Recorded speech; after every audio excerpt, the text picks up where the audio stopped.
중소기업을 지원하는 차원에서 초기에 단순 시혜성, 저희가 이제 전력 생산을 통해 가지고 스마트 기반의 어플리케이션, 방산성향에 대한 자기가 실제적으로 진행하고 있는 과제에 대한 진도 파악을 진짜 한 플랫폼 전략을 통해서 동생하고 공존하는 생태계를 키우는 정책 변화에 맞춰서 새로운 틀을 한번 만들어서 전자적 전략을 세우기 위해서 저희가 크게 그래서 전사적인 그 어떤 전략이라든가 모델 그런 부분에 수립하는 아주 초기 단계입니다. 그래서 오늘 제가 발표해드릴 내용은 저희가 이제 그 공유 가치, 저희 이해관계자, 발전산업하고 이해관계자하고의 그 가치와 비전을 공유한다는 차원에서 과거의 사례 중심으로 해가지고 크게 큰 틀 3개에 대한 사례를 중심으로 해서 소개를 하겠습니다. 먼저 저희 회사를 모르실 분들이 많으실 것 같아가지고 짧게 핵심 사항만 말씀을 드리겠습니다. 저희 회사는 원래 이제 한전에서 전력산업 구조 개편으로 인해 가지고 2001년도에 그 5개 발전 분야가 5개 회사로 분사가 됐습니다. 그래서 그 5개 발전사 중에 저희가 남부발전, 남쪽에 이제 그 코아 발전소가 있어 남부발전으로 이름이 명명이 됐고요. 지금 현재 인원은 약 한 2,000명 정도 같이 근무를 하고 있습니다. 그 설비 용량은 저희가 9,616메가와트, 이해는 잘 안 되십니다. 전체 용량이 전체 우리나라의 한 12% 정도를 차지를 하고 있습니다. 사업소는 저희가 이제 그 석탄을 떼고 있는 발전소가 있고요. 연료로 LNG하고 기름, 그다음에 이제 신재생에 대해서 전국적으로 이제 분포가 되어 있습니다. 저희가 이제 분사 전에 원래 이제 6,079메가와트로 시작을 해서 작년까지 저희가 발전량이 약 2.4%로 이제 성장을 했고, 이건 이제 전력 수요와 이제 연계돼서 발전이 됐고요.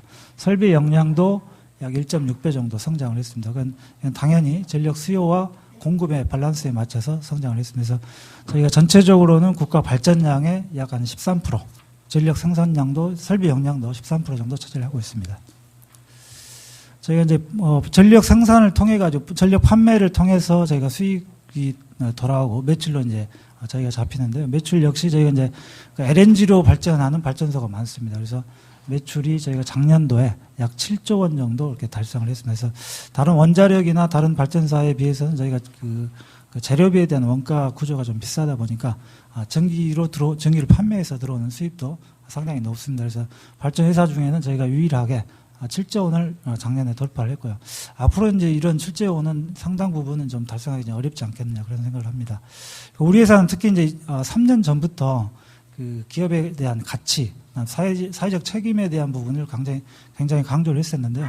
저희가 가장 CEO를 중심으로 해서 전사적으로 청렴에 대한 부분을 굉장히 강조를 했습니다. 그래서 3년 전부터 전사적으로 혁신활동이라든가 의식 전환 그런 부분을 통해 가지고 국민권익위원회에서 매년 평가를 하는데요. 저희가 3년 동안 공기업 중에서는 1위를 계속 차지를 해서 이런 청년 문화에 대한 부분을 저희 이해관계자 쪽에 가치를 공유하는 쪽으로 열심히 지금 일을 하고 있습니다. 본격적으로 제가 우리 회사의 사회 공유 전략이라고 이름을 붙여봤는데요. 지금 초기 단계입니다. 초기 단계인데 말씀드리기 전에 이제 사례 중심으로 말씀을 드리겠습니다. 저희가 이제 실제로 국민 행복과 함께하는 발전 산업의 창조의 생태계 조성이라는 큰 목표로 삼고 있고요. 우리 회사가 작년부터 지금 하고 있는 게 이제 우리 회사를 중심으로 해서 플랫폼에 대한 전략을 좀 추진을 하고 있습니다. 그래서 우리 회사가 중심이 된 플랫폼 전략을 통해서 이해관계자, 예를 들자면 중소기업, 대기업, 지역 주민 그런 이해관계자와 소통과 협업, 개방에 기반이 된 시스템을 운영을 해서 결국에는 우리 공기업이 국가와 국민이 행복하고 일자리 창출하는 그런 3윈에 대한 가치 공유 모델을 창출하자. 그런 목표를 해서 지금 진행을 하고 있습니다. 그래서 오늘 말씀드릴 부분은 크게 3가지 꼭지로 정리를 해봤습니다. 중소기업에 대한 동반성장, 그리고 발전소 주변 지역에 있는 주민들과의 공생발전, 그리고 우리 회사와 우리 발전산업과 다른 유관 산업 간의 국가 간의 상생협력에 대한 크게 3가지 꼭지로 저희가 사례를 말씀을 드리겠습니다. 저희가 이제 작년부터 전사적으로 혁신 활동을 한 것 중에 하나가 창조 경제가 들어오면서 일하는 방식이 기존하고는 좀 틀려야 되겠다 해서 3가지 관점에서 전사적인 의식 구조 혁신 활동을 좀 하고 있습니다.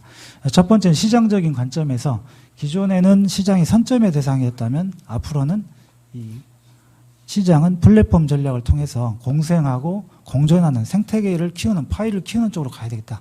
그런 부분에 전사적인 그 의식 전환을 하고 있고요. 전략적인 관점도 과거에는 우리만 잘 되면 된다. 우리만 1위를 하면 된다. 그런 관점에서 모두가 잘 되는 다인칭 관점으로 전환을 좀 하고 있습니다. 이해관계자 역시 과거에는 대기업과 어떤 우리 그 중소기업, 어떤 하청과 경쟁의 관계였다면 역시 산업 전체에 대한 생태계가 선성하기 위한 역할 중심으로 좀 전환하고자 작년에 저희가 전사적으로 혁신 활동을 지금도 추진을 하고 있습니다. 그래서 앞서 말씀드렸습니다만 우리 회사가 중심이 돼서 우리 회사의 같이 이해관계자들, 중소기업, 정부, 발전회사, 지역주민, 공공기관, 대기업들이 저희가 하고 있는 정부의 중요 과제라든가 동반성장, 사회적 공헌에 대한 책임 경영 그런 부분들을 창조적 관점에서 과제들을 융합해서 결국에는 저희가 협업을 통한 가치를 공유를 하고 결국에 이제 창조경제의 일환으로서 일자리를 창출하고 새로운 시장을 개척을 하자. 그런 쪽으로 해서 저희가 플랫폼 전략을 전사적으로 운영을 하고 있습니다. 자, 그럼 이제 세 가지 중에 이제 첫 번째 꼭지입니다. 중소기업 동반 성장인데요. 저희가 이제 중소기업 동반 성장에 대한 부분은 과거에 이제 그 초창기 2000년도 중반기에는 일반적으로 이제 중소기업을 지원한다는 차원에서 초기에는 이제 어떻게 보면 그 단순 시혜성 쪽으로 이제 많이 그 무게 중심을 줬었습니다. 근데 몇 년 전부터는 이런 중소기업에 대한 동반 성장이 단순 시혜성보다는 서로 상생하는 물리적 차원보다는 화학적으로 반응을 해서 우리도 잘 되고 같은 기업도 잘 되는 그런 쪽으로 가야겠다는 부분에서 대내외적으로 의식에 대한 구조를 좀 바꿨습니다. 그래서 왜 우리 회사가 동반 성장을 해야 되는 부분에 퀘스천을 계속 던져서 사실 이제 이렇게 정리를 했습니다. 중소기업에 대한 경쟁력은 우리 남부 발전의 경쟁력이고 그게 지속 성장의 근간이다. 그게 결국에는 국가 발전 산업의 경쟁력의 근원이다라고 내부적으로 정리를 했고 쉽게 말씀을 드리면 전기를 만들기 위해서는 저희 그 발전소 하나에 약 3만 개의 설비가 돼 있고 수천만 개의 부품들이 조립이 돼서 그게 돌아가면서 전기를 만듭니다. 그중에 80%의 자재는 중소기업에서 공급을 합니다. 그래서 중소기업이 경쟁이 낮으면 당연히 전기 품질이 낮아지고 결국에는 국가적인 전력 유기가 연계가 되기 때문에 중소기업 경쟁력은 이코르 국가의 경쟁이다. 그런 관점에서 동반성장을 추진하고 있습니다. 그럼 우리가 어떻게 동반성장을 할 거냐라는 부분에 이제 저희가 했는데 전사적으로 중소기업에 대한 부분 우리 회사의 비전과 가치를 같이 공유를 해서 같이 성장하고 지속 성장하자. 그런 관점에서 첫 번째 그 주제를 뽑았고요. 두 번째는 저희가 1년에 중소기업을 약 1,900개 정도의 중소기업과 계약을 하고 있습니다. 근데 이런 1,900개의 중소기업을 전반적으로 이렇게 보편적인 정책에 의해서 육성하기는 굉장히 한계가 있기 때문에 기업 수준별로 특화된 프로그램들을 마치하겠다. 그런 관점에서 선택과 집중을 했습니다.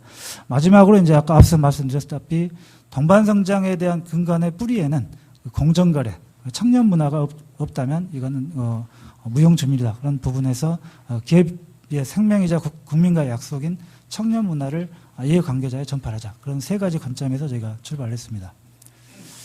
그래서 저희가 이제 작년에 그 외부 기관과 이제 협업을 해가지고 약 800개의 중소기업과 저희가 지금까지 해왔던 동반성장 정책과 사업과 그다음에 수요에 대한 부분을 한 6개월 정도 조사를 좀 했습니다. 그래서 그런 부분에 정말 우리 그 새로운 기업 환경, 그다음에 정부의 어떤 그 정책 변화에 맞춰서 새로운 틀을 한번 만들어보자, 중장기 전략을 짜보자 해서 저희가 크게 저희가 이제 과거에는 그 동반성장에 대한 부분, 3인이라는 부분을 많이 강조를 하는데요. 남부 발전의 도움을 통해 가지고 중소기업이 발전이 되면 그 발전이 그 매출의 성과가 국민과 사회와 공유한다는 그런 3인 동반성장 모델을 지속적으로 하고 있습니다. 거기에 저희가 이제 새롭게 소통과 효율, 협업 개방에 대한 부분을 가미를 해서 약 12개 실행 과제를 작년에 수립해서 지금 진행을 하고 있습니다. 그래서 작년에 저희가 이제 경영진뿐만 아니라 전사적으로 했던 부분이 소통입니다. 크게 두 가지 관점으로 나눴는데 온라인하고 오프라인입니다. 오프라인 같은 경우는 저희가 여러 가지 뭐 일을 했습니다만 가장 그 목표치가 뭐였냐면 경영진과 우리 경영진이 중소기업 현장을 방문을 해보자 해서 목표를 1만 킬로를 좀 잡았습니다. 그래서 실제 본사 서울 포스트로 해가지고 중소기업 현장을 방문하는 부분을 1만 킬로 해서 실질적인 그 애로사항을 듣는 경청하는 1만 킬로 소통 늘려를 했고요. 그리고 이제 그 온라인상으로는 그 지금은 이제 중소기업 사장님들이 대부분 PC 기반이 아니고 스마트 기반이기 때문에 그 스마트 기반의 어플리케이션, 동반성장에 대한 자기가 실제 지금 진행하고 있는 과제에 대한 진도 파악이라든가 정보를 손 안에서 볼 수 있도록 SNS 기반의 코카톡, 지금 이제 저희가 말하는 카톡입니다. 카톡에 대한 부분을 개발해서 실시간으로 양방 공유를 하고 있습니다. 실질적으로 이게 이제 그 보안 때문에 좀 어려움이 있었습니다만은 지금 이제 그런 부분을 저희가 해결해서 배포를 하고 있습니다. 기업 수준별로 맞춤형 지원 부분도 저희가 이제 앞서 말씀드렸습니다만 1,900개에 대한 부분의 보편적 그 지원보다는 어떤 그 기업의 수준별로 좀 해야겠다 해서 3개의 웨이브로 좀 나눴습니다. 그래서 저희가 2, 3차 뿌리 기업들을 1차 기업으로 좀 이렇게 성장을 해야겠다 해서 정부와 함께 여러 가지 프로그램으로 이제 그 공장 혁신이라든가 기술 혁신에 대한 부분을 지원을 하고 있고요. 두 번째 사회적 기업에 대한 부분이 많습니다. 사회적 취약 기업, 예를 들자면 여성 기업, 사회적 기업, 장애인 기업 그런 부분들에 대한 판로 개척을 위해서 여사장 키움 프로젝트를 지금 진행을 하고 있고요. 마지막으로 이제 우리가 기술 회사다 보니까 글로벌 시장에 진출할 수 있는 신기술을 공동으로 개발해서 글로벌 마켓을 좀 장악을 해야겠다. 그래서 저희가 3년 동안 30개 기업을 성장 기업으로 선정해서 약 100억을 투자해서 2020년도까지는 히든 챔피언을 만들기 위한 S&P 30이라는 프로젝트를 진행을 하고 있습니다. 저희가 이제 중소기업 지원 원스톱 지원 서비스인데요. 여기 이제 저희 기술을 가진 중소기업과 저희가 공동으로 기술 개발을 해서 그 제품이 경쟁력을 올릴 수 있도록 기술 지원을 해주고 인증 지원을 해줘서 그게 이제 시장에 판로가 될 수 있도록 판로 개척해서 결국에는 이제 그 판로가 중소기업 매출이 성과 공유라는 제도가 연계가 돼서 사회와 어떤 그 여러 가지 그 타 중소기업계 영향이 될 수 있도록 성과 공유에 대한 문화를 확산하는 4가지 시스템으로 좀 운영을 하고 있습니다. 첫 번째 대표적인 사항만 말씀드리겠습니다. 동반성장에 대한 부분에 이제 가장 기술 회사로서 공동 기술 개발.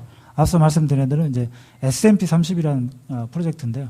이게 2012년도부터 좀 추진을 하고 있습니다. 성장 잠재력을 가지고 있는 30개 기업을 저희가 100억을 투자해서 신기술을 만들자. 그래서 이제 저희가 그 코스포 스타 프로젝트 사회적 기업 진흥원과 함께 사회적 약소 기업을 10개 정도 선정을 해서 3년간 육성을 해가지고 시장의 경쟁력을 키울 수 있는 코스포 스타 프로젝트를 좀 진행하고 있고요. 저희가 그 발전소에는 그 대부분 그 핵심 부품은 외국산이 많습니다. 그래서 국산화를 전문적으로 할 수 있는 기업을 10개를 선정해서 KTM 프로젝트라는 부분에 10개 기업을 선정을 하고 있고요. 마지막으로 이제 그 10개 기업에 대한 부분에 신기술을 개발하기 위해서 스몰 자이언트라는 부분을 저희가 진행을 하고 있습니다.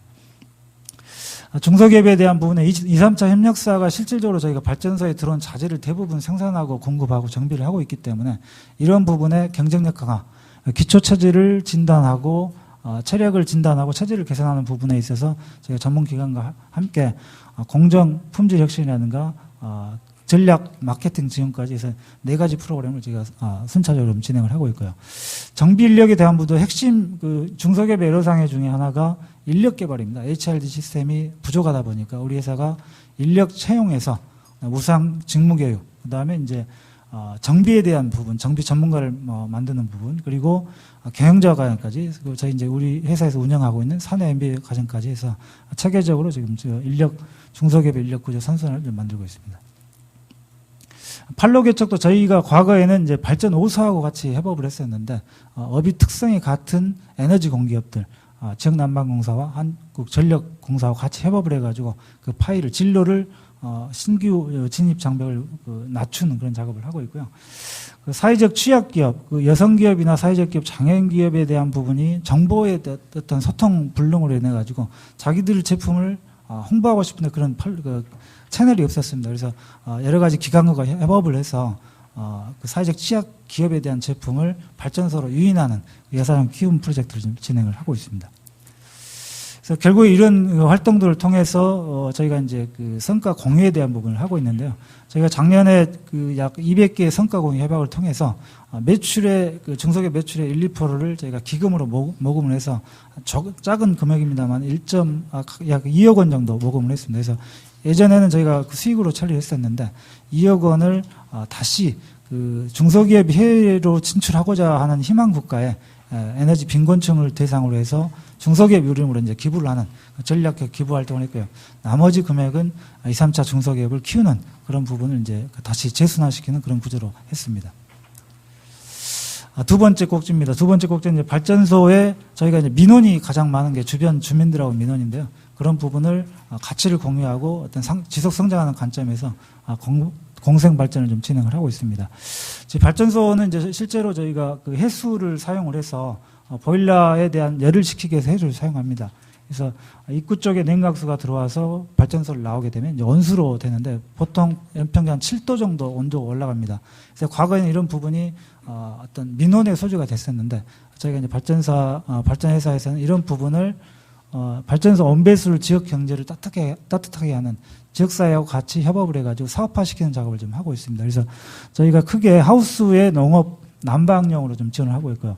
그 양식이나 식물에 대한 지역 난방용으로 좀 지원을 해서 사업화를 좀 하고 있습니다.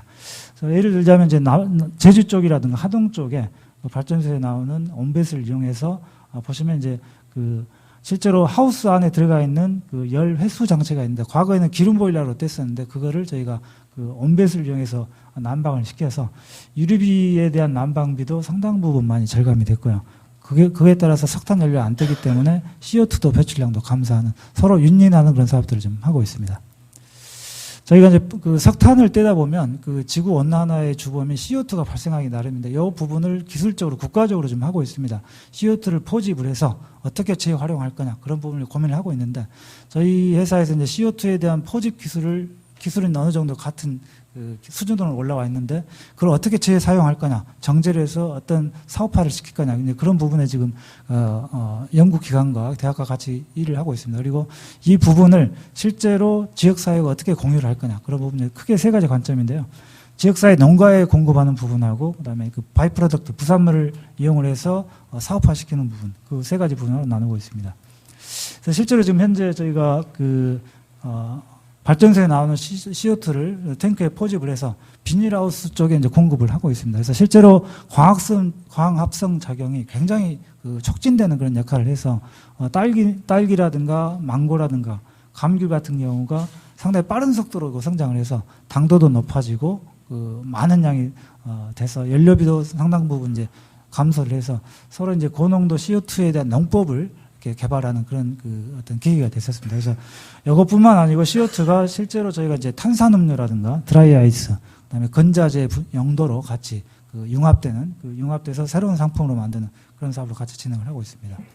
지금 이제 미세조리나 기미세화는 좀 생소할 수도 있습니다만은 이런 CO2를 정제를 해서 저희가 이제 바이오 오일, 자동차용으로 쓰는 바이오 오일이라든가, 그다음에 화학 염료, 의약품 그런 천연 방부제 그런 부분을 지금 대학과 함께 지금은 아직 파일로트 단계입니다만 그런 거를 저희가 사업화하기 위해서 진행을 하고 있습니다. 그래서 결국에는 저희가 이제 우리 회사가 발전소 안에 전체 CO2 빌리지라는 것이 이산화탄소를 이용을 해서 실제로 중소기업이 참여해서 R&D도 하고 지역 주민이 들어와서 사업화도 하는 그 CO2 빌리지를 저희가 이제 최종 목표로 해서 좀 진행을 하고 있습니다. 마지막으로 국가 산업 간의 상생 협력인데요. 저희가 이제 발전 산업을 하기 위해서는 실제로 이제 그 에너지를 외국에서 수입을 해야 되는데 석탄을 해외에서 전량 이제 수입을 하고 있습니다. 그래서 지금 현재 앞으로도 2027년까지는 전력 수요의 증가에 따라 가지고 발전소가 증가가 될 것 같고요. 그런 차원에서 이제 석탄에 대한 소비량, 수송량이 증가하다 보니까 이런 부분이 이제 상생의 어떤 그 관건이 됐었습니다. 그래서 해운 산업하고 조선 산업을 어떻게 공조할 거냐.